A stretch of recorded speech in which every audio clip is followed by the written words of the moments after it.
lied to us before the election. Fine Gael said, and I quote, "An annually recurring residential property tax on the family home is unfair." It was a lie. Now they lie to us again when they say a water charge is about water conservation. It's not.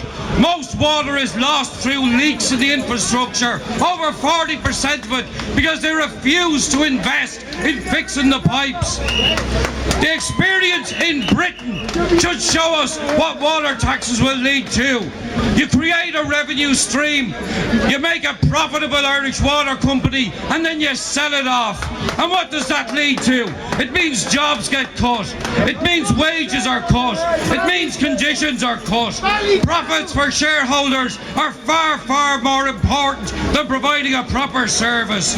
Charges increase year after year, while at the same time areas of Britain face regular water shortages. The introduction of meters in our houses isn't going to change any of that.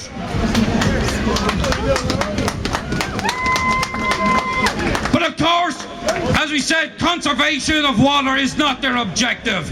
It's merely the wish of the Troika and a long sought after desire of big business. That's why we say that the household tax and the proposed water tax is really about increasing the transfer of wealth from working people's pockets into the bank accounts of the wealthy. That's why they want us to pay for a crisis we had no hand, act or part in making. That's why they cut services for the sick, the disabled and the poor, while at the same time giving subsidies to private fee-paying schools and to private for-profit hospitals. Enough is enough. We've a message for the Enda Kennys and the Eamon Gilmores, for the Dennis O'Briens and the Tony O'Reillys, for the bank bosses and the IMF. We're not going to put up with it any longer. The massive national boycott is making the household tax unenforceable and uncollectible. This is the biggest mass movement of direct action and civil disobedience in our lifetimes and in our parents' lifetimes. In the 1990s, we beat the water tax then. Today, we intend to do the same, and we're in a far better position today. Mass non-registration for the household tax is a fact.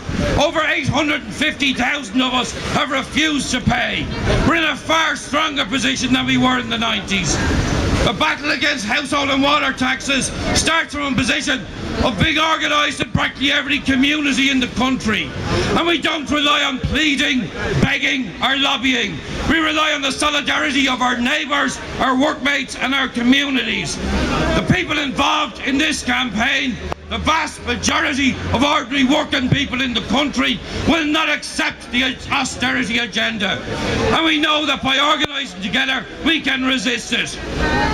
It seems the government is hell-bent on confrontation to try and force us to pay these unfair charges. Well, let me tell them, the people are ready for that confrontation, and we will not back down until these regressive taxes join the government's pre-election promises in the litter bins and dustbins of Leinster House. Thanks very much, Alan. Pigs out!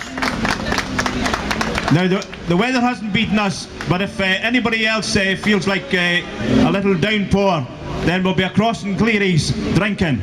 See you across there. Thanks very much.